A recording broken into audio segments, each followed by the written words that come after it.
Funding for this edition of State of Affairs with Steve Adubato has been provided by Hackensack Meridian Health. Keep getting better. Horizon Blue Cross Blue Shield of New Jersey. Here when you need us most. Now and always. Operating Engineers, Local 825. Summit Health, a provider of primary, specialty, and urgent care. New Jersey Institute of Technology, NJIT, makes industry-ready professionals in all STEM fields. New Jersey Sharing Network, NJM Insurance Group, serving New Jersey's drivers, homeowners, and business owners for more than 100 years. The New Jersey Education Association. And by Eastern Atlantic States Regional Council of Carpenters. Promotional support provided by CIANJ and Commerce Magazine. ROINJ, informing and connecting businesses in New Jersey. And by Insider NJ.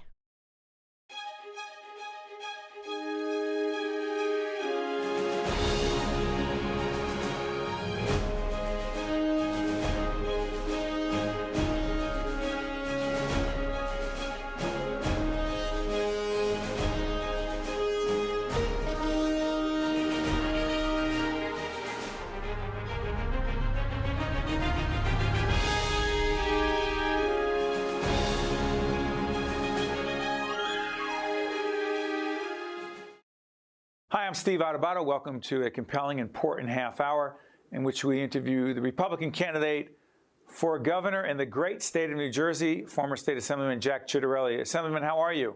Very well, Steve. Great to be with you, and it is indeed a great state. Sure is. And by the way, second half hour that we taped with the 56th governor of New Jersey, Phil Murphy. You can check that out as well. This is on the issues, on the merits, on the things that matter to voters for the November 2nd election. Let's jump right into this, Assemblyman. You have an ad, and I asked the governor about this as well.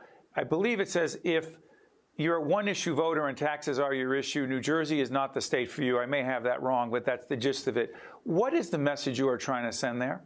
Very simple, Steve. Anyone from New Jersey, anyone that understood New Jersey, anyone that was in touch, not out of touch with New Jerseyans, would never say that. Everyone knows we're the highest taxed people in the nation. And we think Phil Murphy got a pass 4 years ago, but he's been in office now for 4 years nearly.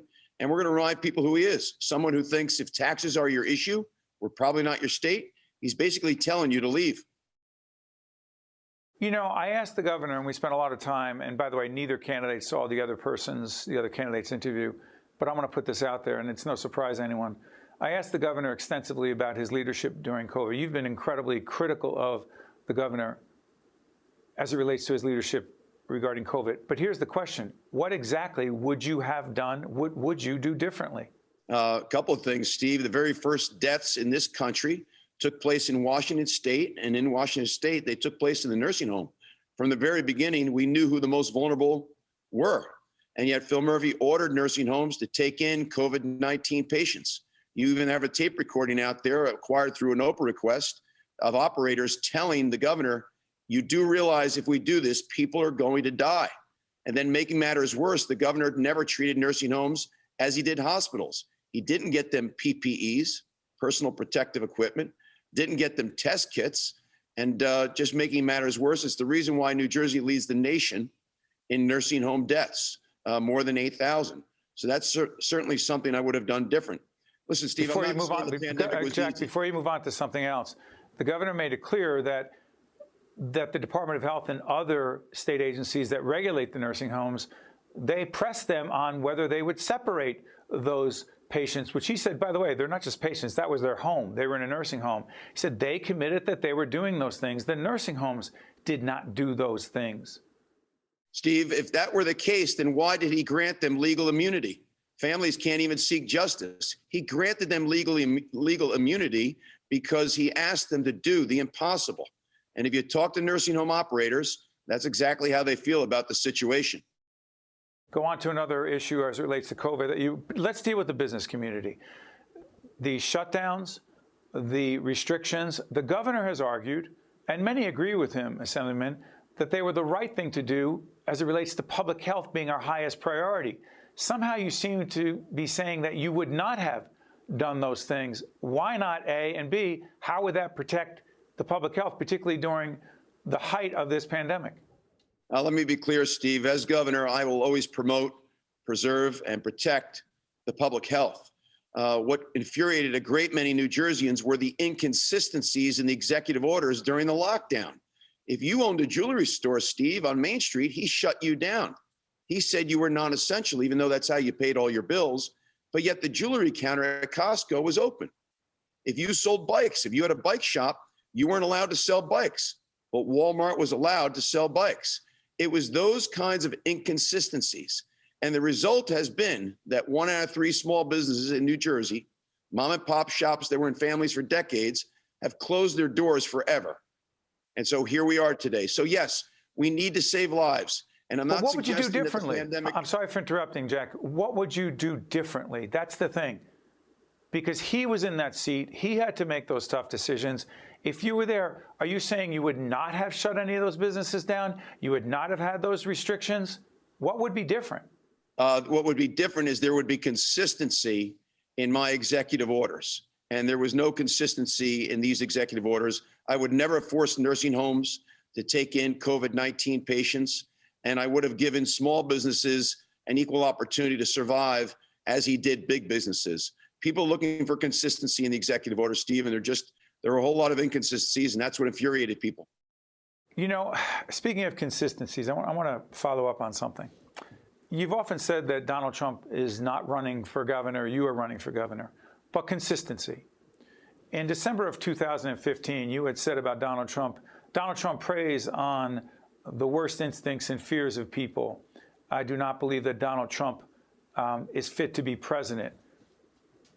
If I'm not mistaken, did you vote for Donald Trump in 2020? I did vote for Donald Trump in 2020, but Steve, if I remember correctly from the Democratic presidential primaries, Kamala Harris had a lot of things to say about Joe Biden, and today she's his vice president. So we know how politics works, but the president's policies worked for the nation. And did they work for New Jersey? Let's give Donald Trump credit for warp speed, which brought the vaccine to America. You never hear Phil Murphy ever give the president credit for Warp Speed, Project Warp Speed, and producing the vaccine, which the governor touts. And I'm vaccinated. I promoted my vaccination, and I encourage people to get vaccinated. So I want to be clear. You believe that Donald Trump's policies, and the only reason we're talking about Donald Trump is not about politics, but about issues. Do you believe that Donald Trump stopping the Gateway tunnel from being built is good for New Jersey? And the follow-up to that is, do you believe that Donald Trump, who in fact supported the limitation, the cap on state and local tax deductions at $10,000, which is devastating in a state like New Jersey with such high taxes, those are two policies, Assemblyman, that you believe that Donald Trump did that were good for New Jersey? Steve, what I said is his policies worked for the nation. As someone who wants to be governor, my job is to advocate for the people of New Jersey, and I publicly disagreed with Donald Trump on his desire to do offshore drilling. We're not going to have offshore drilling off of our Jersey shore, his lack of support for the Gateway project, and his elimination of the SALT deduction. Those are 3 things that I would advocate fervently for here in New Jersey, and I disagreed with Donald Trump on those things. I said that his policies work for the nation, but he had 3 positions that didn't work for New Jersey. You know, there are a whole range of social media questions. And by the way, I want to thank everyone who contributed a question to the Assemblyman, to the governor, a whole range of issues that are important. Governor, excuse me, my Freudian slip, Assemblyman. I love your spirit there, Steve. Freudian slip. So, Assemblyman, let me ask you this. A whole range of questions that are coming in about you asking this. What exactly is your position as it relates to gun violence? More specifically, what would you change about New Jersey's gun laws, which are perceived to be the toughest, some of the toughest in the nation? Well, let me tell you, first thing I would do is change the Attorney General. This Attorney General, with the support of this governor, has disarmed and handcuffed and demoralized our police. And that's why we see crime up around the state. I mean, Steve, you've been a lifelong New Jerseyan. When have we ever had flash mobs along our Jersey shore? When have we ever had curfews along our Jersey shore? And a lot of it has to do with all this anti-police rhetoric. The job for the men and women in blue has never been harder. And I promise the people of New Jersey that I and my Attorney General will back the men and women in blue. And as I said before, I'm always going to protect, preserve, and promote the public health and safety. And so We'll always strike the right balance between people's Second Amendment rights and keeping our communities safe. What about the balance between supporting our police and also acknowledging that a disproportionate number of people of color have been targeted by specific police officers? George Floyd, that horrific murder on camera, speaks for itself. What would you say to the Black and brown community in New Jersey as it relates to your support for police, but balancing that with the fact that clearly police reform needs to take place? We need reform in that it needs to be easier to get rid of a bad cop. And under Governor Ciattarelli, we'll have that. We're not going to tolerate having bad cops on the local PD or in the state police or in county police. But I feel the same way about bad teachers, the way I feel about bad CPAs. We can't let people continue in these kind of positions, and we certainly won't have bad cops on the force under Governor Ciattarelli. The Assemblyman refers to himself because he is a CPA by background. I should have said that. I apologize, Jack. School reform, school funding reform, you've been very specific about it. Give me a minute or less on that. Listen, we need a new school funding formula, Steve. The current formula is 13 years old. It's nefarious. It's arbitrary. It's the reason why the owner of $1 million home in Jersey City and Hoboken pays less in property taxes than a $400,000 home in Toms River, my hometown of Hillsborough, or Parsippany. We need to redefine local fair share. We need to make sure there's not disparity in the quality of special needs education as you go from one district to the next. We need a new school funding formula. The Democrats will always say, including Phil Murphy, we just need to fully fund the current formula. Why would we fully fund a flawed formula? It was given to us by John Corzine. It's 13 years old. It's nefarious. It's arbitrary. It's unfair. Under Governor Ciattarelli, we'll have a flatter, more equitable distribution of state aid for schools without leaving any child behind, any community behind, and without adversely affecting the quality of our K through 12 education. Many questions came in regarding Hurricane Ida, and its connection to not only the infrastructure of New Jersey, the flooding in New Jersey, the protecting of people and property in New Jersey, the loss of life, the tragic loss of life. I'm going to ask you about climate control, but B, did you actually criticize Governor Murphy as it relates to Ida? His handling of the storm begs the question, Steve. What is it the Pennsylvania governor had at his disposal that our governor did not? The reason I ask that question is because our declaration of emergency by Governor Murphy came 13 hours after the Pennsylvania governor's declaration. Murphy's declaration came 4 hours after the tornado, 3 hours after the flash flood. If ever there was a time for a get the hell off the beach moment, this was it. Instead, what we have are 30 fewer New Jerseyans amongst us today because of Tropical Storm Ida. But because of the storm. A declaration of emergency, Steve, as you know, increases urgency and seriousness. Ours came 13 hours after the Pennsylvania governor's, 4 hours after the tornado, and 3 hours after the flash flood. It does beg the question, what did the Pennsylvania governor know that our governor didn't? Yeah, again, the other part of this, Jack, and I apologize if anyone's offended, I'm calling you Assemblyman Jack. Assemblyman, let me ask you in the minute we have left before we go to this break, the connection to climate change. Is climate change very real in your mind? Climate change is real, and it's accelerated by human activity. We need a national energy policy that galvanizes our citizens and gets all 50 states on the same page. We're not going to be able to solve global warming one little state at a time. This is former State Assemblyman Jack Ciattarelli. He's a CPA by background. He is seeking to be the next governor in the state of New Jersey. I'm Steve Adubato. This is a substantive, issue-oriented discussion. The election is, in fact, on November the 2nd, and we'll be right back right after this. To see more State of Affairs with Steve Adubato programs, visit us online at stateofaffairsnj.org. If you would like to express an opinion, email us at info@caucusnj.org. Find us on Facebook at facebook.com/Steve Adubato PhD and follow us on Twitter at Steve Adubato. Many of New Jersey's children have been affected by COVID-19. But now that there's a safe and effective vaccine available for children ages 12 and older, you can help make COVID-19 history by getting yourself and your child vaccinated. Let's end this pandemic together and help all children get back to being kids. Visit hackensackmeridianhealth.org/COVID-19 to learn more or to schedule a vaccine appointment today.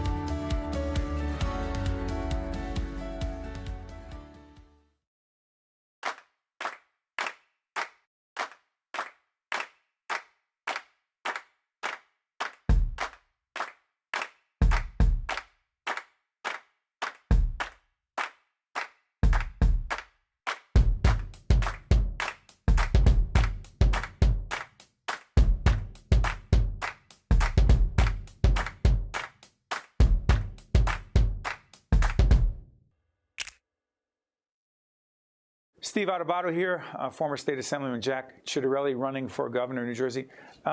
Assemblyman, help us on this. It's an issue because our democracy is at stake, and January 6th spoke for itself, the insurrection that took place on the steps of the Capitol. Election security, people trusting in the election process, critically important. When you attended a quote-unquote stop the steal of the election rally, in which there were Confederate flags, in which stop the steal was all over the place, of signs, you have said that you didn't know that that was a stop the steal rally. Help us understand that, because it was advertised as such. Not to me, it was, Steve. I was contacted personally the day before by the organizer of the event, and he told me it was a rally focused on 2021, the governor's race, and all 120 seats in the state legislature. And I have to tell you, when I got there, I didn't see Confederate flags. I didn't see stop the steal signs. But at the same time, Steve, I'm not going to be held responsible for what people wear or signs that people hold up. I've heard that Governor Murphy's attended rallies where people held up signs that said, no justice, no peace. I've never held him responsible for that.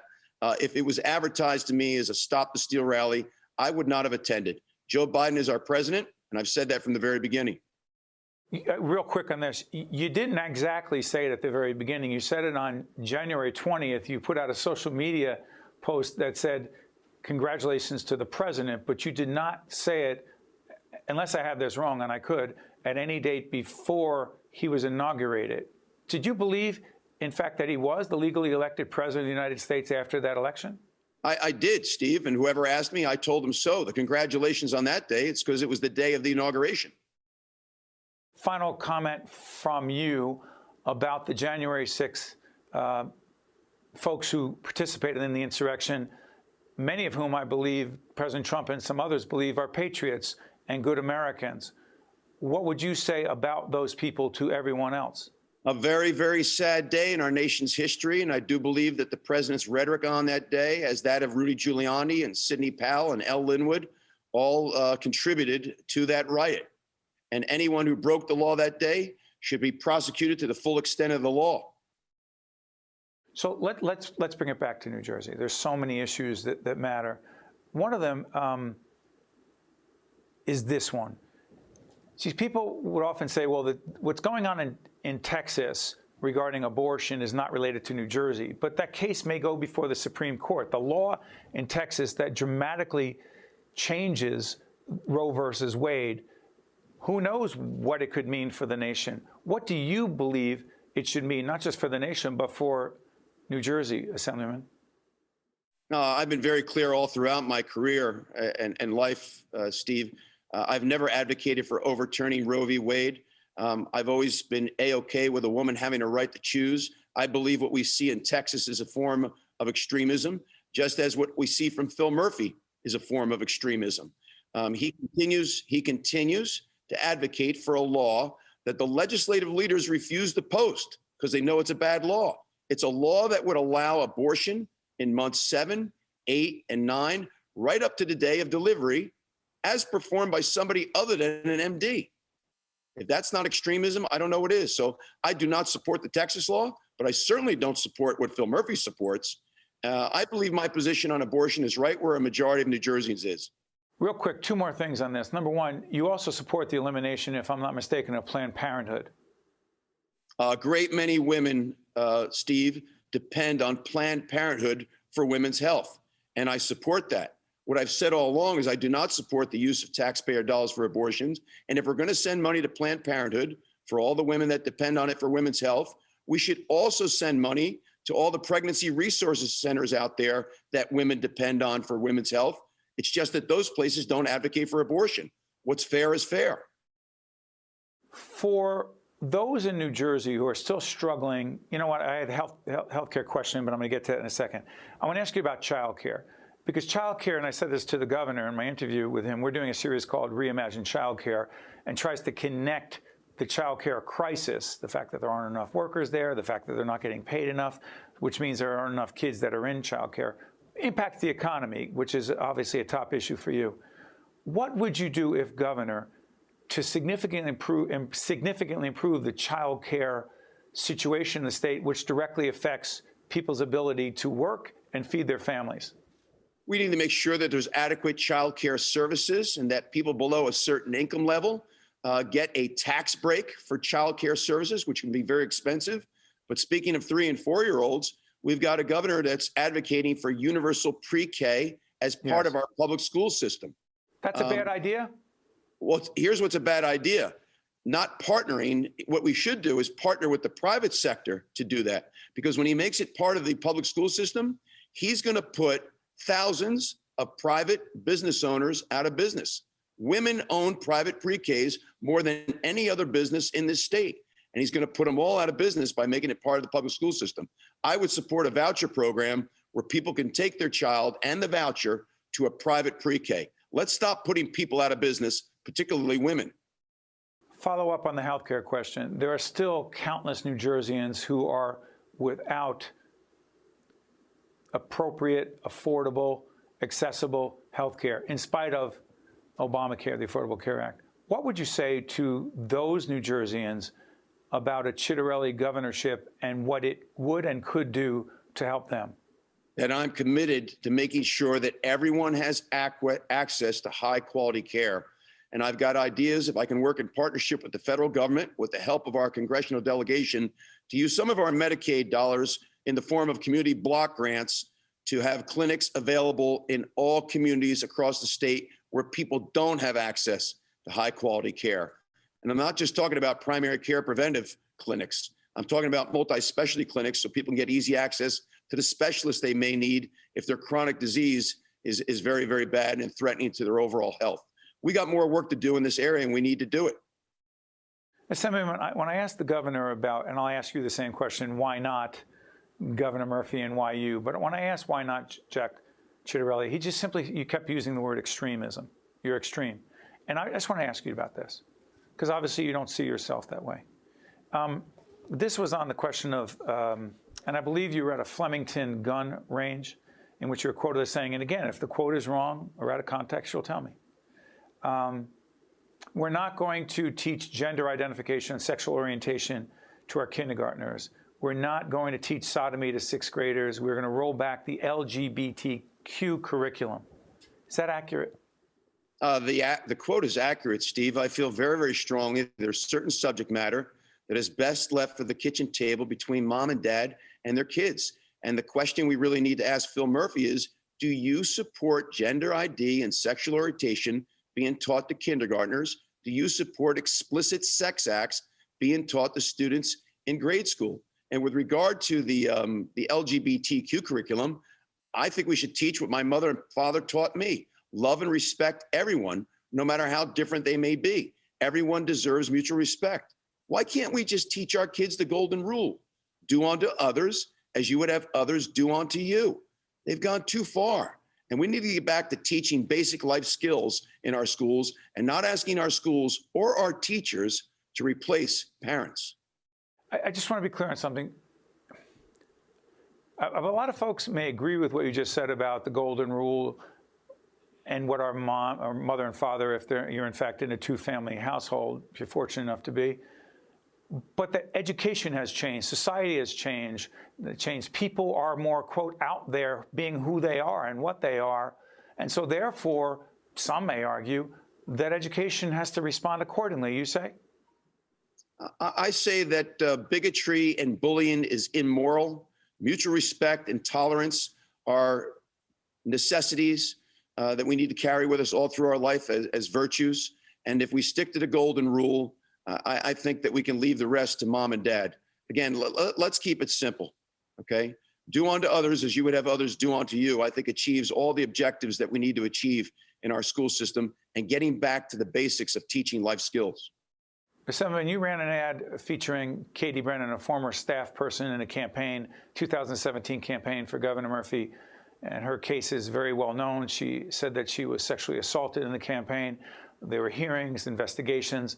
I asked the governor about it. He spoke for himself. You should watch that. But why did you run an ad featuring her, saying what she did, A, and B, she said she wasn't consulted about that? Steve, she came forward to tell her story, and the reason she did is because she was ignored personally by Phil Murphy and his administration. Her alleged rapist was hired to a very high-paying job in a high-up position in the Murphy administration. We used her testimony that she voluntarily provided at investigational hearings after going directly to the paper. Again, Steve, I do think the governor got a free pass 4 years ago. His record on women is pretty poor. I'll go as far as to say that he's the most anti-woman governor we've ever had. Ask Katie Brennan, ask the women that worked on his campaign, ask the women that played on his professional soccer team, ask the women inmates at Edna Mann Prison. I think his record and his position on women needs to be known. A few seconds left. Why you and not the governor this time? Ciattarellis have been here for 100 years, Steve. My parents owned a restaurant bar. They raised their 4 children here. Melinda and I have raised our 4 children here. I started 2 businesses here, employed fellow New Jerseyans. I understand New Jersey. I get it. I know what we need to do to fix it. And I'm not somebody that's looking to go to Washington.